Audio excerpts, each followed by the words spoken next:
വന്ദനീയ മാതാജിയെക്കുറിച്ച് ആത്മവിശ്വാസത്തിന്റെ ഉത്തമ ഉദാഹരണമായിട്ട് ഒരു സന്ദർഭം പറയാമോ?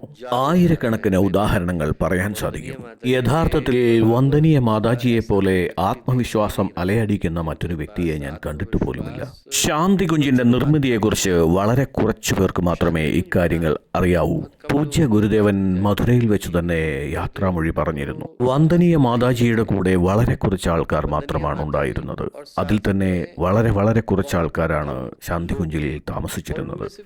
മിക്കവരും അടുത്തുള്ള ആശ്രമങ്ങളിൽ താമസിച്ചിട്ട് പകൽ ജോലി ചെയ്യാനായി ശാന്തികുഞ്ചിലെത്തുകയും രാത്രി നിശബ്ദമായി മടങ്ങിപ്പോവുകയുമാണ് ചെയ്തിരുന്നത്.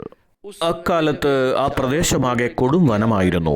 ആളുകൾ കടന്നു വരാൻ മടിച്ചിരുന്നു, ഭയന്നിരുന്നു. പരമപൂജ്യ ഗുരുദേവൻ തിരിച്ചു വരുമോ ഇല്ലയോ എന്ന് യാതൊരു നിശ്ചയവുമില്ലായിരുന്നു. കാരണം ഗുരുദേവൻ യാത്രാമൊഴി പറഞ്ഞിരുന്നു.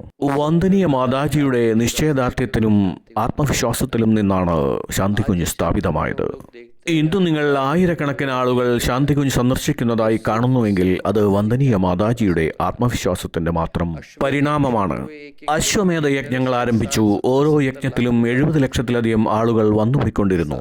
നിങ്ങളുടെ വീട്ടിലേക്ക് ഒരു 60-70 പേർ വന്നാൽ തന്നെ എന്തെല്ലാം തയ്യാറെടുപ്പുകൾ നടത്തേണ്ടതുണ്ട്.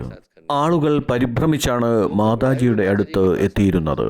എല്ലാ കാര്യങ്ങളും നടക്കുമെന്നും എത്ര ബുദ്ധിമുട്ടുള്ള സാഹചര്യമാണെങ്കിലും കാര്യങ്ങൾ നടക്കുമെന്നുമുള്ള ആത്മവിശ്വാസം മാതാജി അവർക്ക് നൽകിയിരുന്നു. താൻ സ്വയം അവിടെ വന്നു നിന്ന് കാര്യങ്ങൾ നടത്തുമെന്ന്. അങ്ങനെ ആത്മവിശ്വാസത്താൽ പ്രേരിതരായ ആളുകളായിരുന്നു നമ്മളുടെ സഹപ്രവർത്തകർ. അങ്ങനെ ആത്മവിശ്വാസ നിർഭരമായ സജീവമായ ഒരു ജീവിതത്തെ പ്രതീകമായി കാണണമെങ്കിൽ അത് വന്ദനീയ മാതാജിയുടേതല്ലാതെ മറ്റാരുടേതുമില്ല. ദൈവികത അവതാര രൂപമെടുത്തത് ആത്മവിശ്വാസത്തിന്റെ നിർവചനം.